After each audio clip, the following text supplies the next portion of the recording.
İşte bana menga sıkışmoqchimiz, sıkışasanmi dedingmi? Ochib bagajingni deyapman. O'zbekistonda shov-shuvli voqeani orqasidan bir inson qamalib ketish arafasida. Internetda ko'zinglar tushgan bo'lsa kerak. Taksichi bola bilan Hoji aka blogerlar bir-birini go'shtini yeyapti.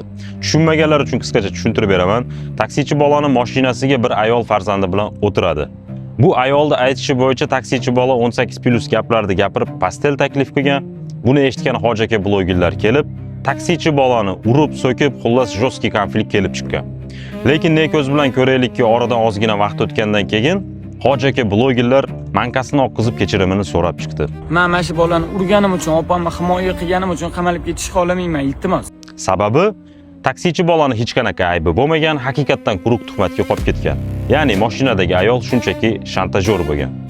Endi qaysidir oldi qochdi bloger, ishtonini boshiga kiyib chiqadigan bir jinni ketdi bloger agar bu narsani qilganda, qaysidir ma'noda to'g'ri tushunsak bo'lardi. Ha, o'ziga ochko ishlab, hayb qilibdi deb. Lekin o'zini yo'nalishi bor, ibratli, diniy yo'nalishda video qilib yurgan mashhur blogerlar bu ishni qilgani tashqaridan juda ham xunuk holatda ko'rinar ekan. Bu nimani belgisi bilasizlarmi? Bu eshitgan narsangga emas, ko'rgan narsangga ishongin degan ma'noni bildiradi.